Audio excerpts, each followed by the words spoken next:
Law and religion की श्रृंखला में आज मैं रूल ऑफ लॉ की चर्चा करूंगा। केवल रूल ऑफ लॉ के बारे में ही बात करूंगा। जैसा कि अरस्तु ने कहा था, rule of law is better than rule of individual. ये जो कानून का शासन है, विधि का शासन है, ये व्यक्ति के शासन से अच्छा होता है। और अरस्तु के अनुसार ये जो कानून का शासन है, विधि का शासन है, ये आज़ादी देता है, स्वतंत्रता देता है, लिबर्टी देता है। और जो रूल ऑफ इंडिविजुअल है वो तानाशाही देता है और उसमें स्वतंत्रता को समाप्त कर दिया जाता है। पाश्चात्य जगत के विद्वानों का ये मत है कि इस कंसेप्ट के लिए दुनिया में सबसे पहले अरस्तु लेकर आए और ये अरस्तु 384 ईसा पूर्व पैदा हुए थे, यूनानी दार्शनिक थे और ग्रीक में इनका जन्म हुआ था। परंतु हमारे जो पौराणिक ग्रंथ हैं उनमें रूल ऑफ लॉ की और रूल ऑफ इंडिविजुअल की विस्तार से चर्चा की गई है और उनके मॉडल प्रस्तुत किए गए हैं। आज मैं यहाँ पर ये चीज़ स्पष्ट कर दूँ, जिस विधि शास्त्र को आज हम पढ़ते हैं, जिसमें विधि पढ़ाई जाती है, कानून पढ़ाया जाता है, इस विधि शास्त्र को एंशिएंट पीरियड में धर्मशास्त्र कहते थे। आज जो विधि शास्त्र है वो धर्मशास्त्र का ही रूप है। धर्मशास्त्र में शासन नीति के अनुसार होता था और शासन व्यवस्था पूरी नीति पर आधारित होती थी। नीति के ही द्वारा शासन चलाया जाता था। आज जिसे हम रूल ऑफ लॉ में लॉ शब्द को प्रयोग करते हैं, उस लॉ शब्द की परिभाषा करते हुए ब्रिटिश के ही विद्वानों ने कहा, law means rule of conduct establish by a nation और द स्टेट। यहाँ जो रूल है, इस रूल शब्द का अर्थ है रूल ऑफ कंडक्ट। इस रूल शब्द का अर्थ है प्रेस्क्राइब्ड फॉर्म, और कंडक्ट का अर्थ होता है चरित्र, कंडक्ट का अर्थ होता है व्यवहार और कंडक्ट का अर्थ होता है आचरण। जब व्यक्ति के चरित्र को, व्यवहार को, आचरण को एक प्रेस्क्राइब्ड फॉर्म में रख दिया जाता है, एक दायरे के अंतर्गत रख दिया जाता है, तो इसी को हम लॉ कहते हैं। सारा खेल कंडक्ट को लेकर है, चरित्र को लेकर है, आचरण को लेकर है, व्यवहार को लेकर है। जहां धर्मशास्त्र की बात आती है, एंशिएंट पीरियड में धर्मशास्त्र नीति पर ही आधारित होते थे और शासन व्यवस्था पूरी नीति से ही चलती थी। नीति का अर्थ को यदि हम समझने की कोशिश करें तो नीति एक संस्कृत का शब्द है। नीति के बड़े व्यापक अर्थ हैं। नीति का अर्थ भी आचरण होता है, नीति का अर्थ भी चरित्र होता है और नीति का अर्थ भी अच्छा व्यवहार होता है। अतः जो कंडक्ट है, जो आचरण की और चरित्र की बात करता है, नीति भी आचरण की और चरित्र की ही बात करती है। तो पुराने एंशिएंट पीरियड में भी जो शासन व्यवस्था थी धर्मशास्त्र के अनुसार, वो इसी नीति पर आधारित थी, जिसे आज हम रूल ऑफ लॉ कहते हैं, विधि शास्त्र के माध्यम से जिसे चलाया जाता है। पाश्चात्य जगत के विद्वानों के द्वारा ये क्लेम करना कि सब रूल ऑफ लॉ की टर्म को दुनिया में सबसे पहले अरस्तु ने बोला था। हमारे पौराणिक ग्रंथों में इस रूल ऑफ लॉ की टर्म को एक बार नहीं अनेकों बार बोला गया है। त्रेता काल में, जिसकी व्याख्या वाल्मीकि रामायण में मिलती है, और जो वाल्मीकि जी ईसा से हजारों हजार वर्ष पूर्व पैदा हुए, और वाल्मीकि जी के द्वारा जो लिखा गया उसको बड़ी ही सरल भाषा में, बहुत ही सिंपल भाषा में गोस्वामी तुलसीदास जी महाराज के द्वारा लिख दिया गया है। अरण्य कांड में वर्णन आता है। जहां तक इस रूल ऑफ लॉ की टर्म को यूज करने का प्रश्न है, अरण्य कांड में वर्णन आता है। शूर्पणखा रावण की बहन है और ये नाक कान कटने के बाद शूर्पणखा रावण के दरबार में जाती है।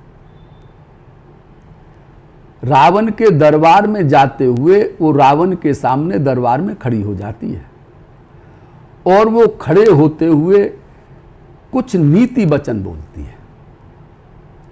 और उन नीति वचनों को बोलने के बाद वो दरबार में गिर पड़ती है। लेकिन जो उसने नीति वचन बोले वो बहुत महत्वपूर्ण है। शूर्पणखा रावण के दरबार में पहुंचकर जिन 10 नीति वचनों को बोलती है, उन 10 नीति वचनों में 10 ऐसे वचन बोलती है। ये 10 वो वचन हैं जिसमें से 5 वो हैं जो किसी व्यक्ति को किसी के साथ रहने पर नष्ट कर देते हैं, और 5 वो हैं जो किसी को भी साथ न रहने पर नष्ट कर दिया जाता है। वो शुरू में उन 4 नामों को लेती है, और वो 4 नामों को लेती है। ये वो नाम हैं जिनके न रहने पर कोई व्यक्ति कोई नष्ट हो जाएगा, और बाद में 4 ऐसे नाम लेती है जिनके साथ रहने पर नष्ट हो जाएगा। वो प्रारंभ करती है शूर्पणखा रावण के दरबार में, और इसी रूल ऑफ लॉ से उसकी शुरुआत होती है। वो कहती है, राजनीत बिन धन बिन धर्मा, हरई समर्पे बिन सत्कर्मा। ये जो राज है, ये जो रूल ऑफ लॉ है, ये बगैर नीति के नहीं चल सकता। बिना नीति के शासन नहीं हो सकता। राजनीति बिन धन बिन धर्मा, अगर धन को धर्म के द्वारा नहीं कमाया जाएगा, अर्जित नहीं किया जाएगा, तो धन नष्ट हो जाएगा। राजनीति बिन धन बिन धर्मा, हरई समर्पे बिन सत्कर्मा। आदमी कितने ही जीवन में सत्कर्म कर ले, यदि वो भगवान के चरणों में समर्पित नहीं किए गए तो सत्कर्म नष्ट हो जाएंगे। और फिर कहा, विद्या बिन विवेक उपजाए, श्रम फल पड़े की और पाए। कितनी विद्या व्यक्ति अर्जित कर ले, यदि विवेक की प्राप्ति नहीं हुई, विवेक नहीं हुआ, तो ये विद्या नष्ट हो जाएगी। तो 4 वो ऐसे नाम लेती है जिनमें किसी के साथ न रहने पर नष्ट हो जाते हैं। अब वो 4 उन चीज़ों को लेती है जिसमें साथ रहने पर नष्ट हो जाता है। संग तेजति कुमंते राजा, और मानते ज्ञान पानते राजा। साधु और सन्यासी यदि विषयों का संगत करेंगे तो नष्ट हो जाएंगे। कुमंत्र ते राजा, यदि कोई राजा कुमंत्र से चलेगा, गलत सलाह से चलेगा, मंत्र माने मैंने कहा था सलाह होती है, संस्कृत का शब्द है। अगर कोई गलत सलाह से चल रहा है राजा, तो राजा नष्ट हो जाएगा, उसकी राज नष्ट हो जाएगा। कुमंते राजा, मानते ज्ञान, कितना ही व्यक्ति ज्ञानी हो जाए, यदि अवमान आ गया है तो ज्ञान नष्ट हो जाएगा। और पानते लाजा, कितना ही लज्जावान व्यक्ति हो, यदि वो दारू पीने लगा है, पान करने लगा है, तो लज्जा समाप्त हो जाती है। तो 4 नाम वो पहले लेती है जो विदाउट के साथ हैं, और 4 नाम वो बाद में लेती है जो विद के साथ हैं, और बाद में 2 नाम और लेती है, प्रीत प्रणय बिन मत्ते गुनी, ना सही वेग नीत सुनी। और वो कहती है, प्रीति चाहे कितनी भी हो, प्रेम चाहे कितना भी हो, यदि इसमें विनम्रता नहीं है, विनय नहीं है, तो ये प्रीति नष्ट हो जाएगी। मद ते गुणी, चाहे कितना ही गुणवान हो, कितना ही गुणशील हो, यदि मद आ गया है तो वो गुण नष्ट हो जाएंगे। ऐसा वो नीति वचन रावण के दरबार में शूर्पणखा बोलती है। जब वो ये 10 नाम लेती है तो इसमें वो पहला नाम इसी का लेती है कि राजनीति बिन। कोई भी शासन, कोई भी रूल नीति के बिना नहीं चलेगा। यदि नीति के बिना शासन चलेगा तो शासन नष्ट हो जाएगा। ये इस टर्म को यूज करने वाली रामचरितमानस और रामायण के अनुसार पहली बात शूर्पणखा है, राजनीति बिन धन बिन धर्मा। और बाद में इस रूल ऑफ लॉ की टर्म को गोस्वामी जी ने रामचरितमानस में कई बार प्रयोग किया है, और जिसका वर्णन वाल्मीकि रामायण में मिलता है। रामचरितमानस में उत्तरकांड आता है,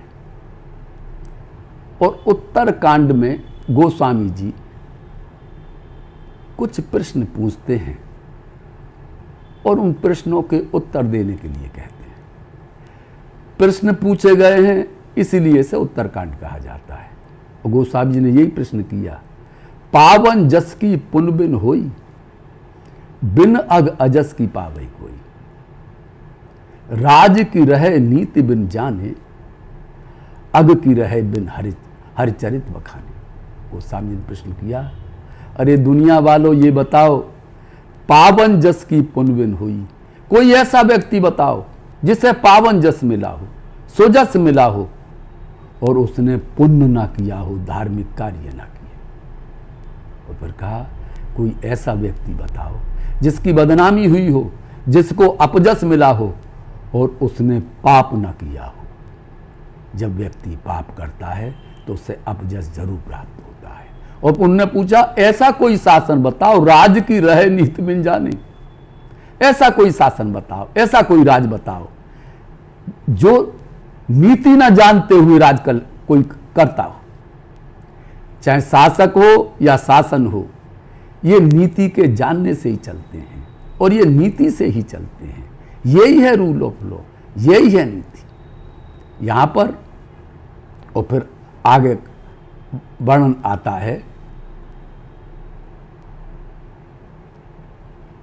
लंका कांड में।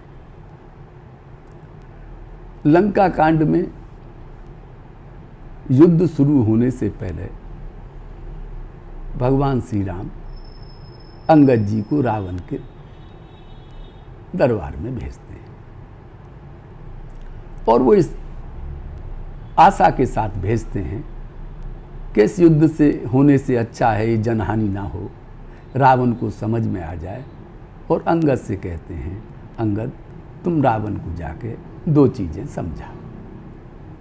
पहली, वो सीता जी को लौटाए, और दूसरी, सीता जी को लौटाए नहीं, वो हमारे सामने सरेंडर करने आवे, हमारे सामने पेश हो। अंगद जी रावण के दरबार में जाते हैं, और रावण के दरबार में जाने पर रावण अपनी सभा में बैठा हुआ है। और जब अंगद जी वहां पहुंचते हैं तो अंगद जी से उसका बहुत ही हॉट डायलॉग होता है। रावण अंगद से पूछता है, अरे बंदर तू अपना परिचय तो दे। तब अंगद जी कहते हैं, मेरा परिचय तो इतना है कि मेरे पिताजी आपके बड़े मित्र थे। रावण ने कहा, मित्र थे तो अपने पिता का नाम बता। तो अंगद जी ने कहा, मैं बाली पुत्र हूं, बाली कुमार हूं, बाली मेरे पिता का नाम था। बाली रावण को 6 महीने कांक में दबाकर पहाड़ों पर घूमता रहा था। बाली इतना बलशाली योद्धा था कि रावण उसकी कांख में 6 महीने तक दबा रहा था, और रावण उसकी कांख से निकल नहीं पाया था। इतना सुनने के बाद रावण कुछ डिमोरलाइज होता है, और डिमोरलाइज होने के बाद अंगद जी वार्तालाप आगे बढ़ाते हैं, और यहां तक कह देते हैं कि तू बहुत बड़ा यदि बलशाली था, सबको यही कहता है मेरे समान पृथ्वी पर योद्धा नहीं है, तो भाई तू जब एक घुड़साल में ले जाकर बांध दिया था एक राजा ने, और तू घुड़साल में घोड़ों के साथ बंधा रहा,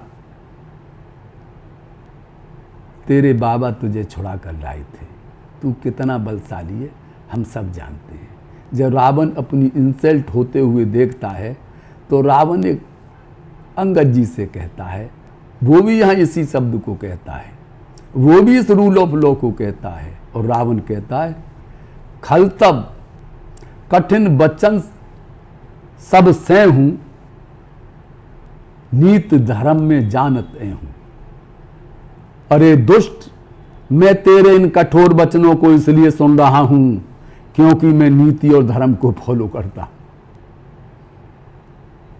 जिसने जीवन में कभी धर्म का पालन ना किया हो, जिसने कभी धर्म में नीति का पालन ना किया हो, और वो भी दुहाई नीति और धर्म की देता है, यानी ऐसा लगता है संसार में कोई व्यक्ति कितना ही पाप करे, वो अपने कर्म को नीति संगति बताएगा, धर्म संगति बताएगा।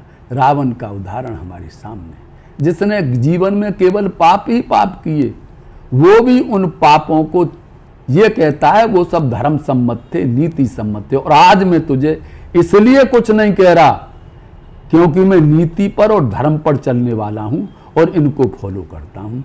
ये है नीति, ये है धर्म, जिसकी चर्चा अरस्तु के द्वारा ये कहना कि साहब अरस्तु ने ही इस शब्द को बोला था, अरस्तु के द्वारा नहीं, ये हमारे पौराणिक ग्रंथों में रूल ऑफ लॉ की अर्थात रूल ऑफ नीति की चर्चा बार बार की गई है और बार बार होती रही। अब मैं यहाँ पर डायसी की चर्चा करना चाहूँगा। अगर रूल ऑफ लॉ की चर्चा हो रही है तो डायसी एक ब्रिटिश विद्वान थे, 1832 के आसपास उनका जन्म हुआ था और कॉन्स्टिट्यूशन की वो बहुत बड़ी अथॉरिटी थे और उन्होंने कॉन्स्टिट्यूशन पर बहुत वर्क किया था। आज लॉ के छात्रों के लिए जिस एडमिनिस्ट्रेटिव लॉ को पढ़ाया जाता है, वास्तव में एडमिनिस्ट्रेटिव लॉ आज से 100 वर्ष पहले कोई सब्जेक्ट नहीं हुआ करता था।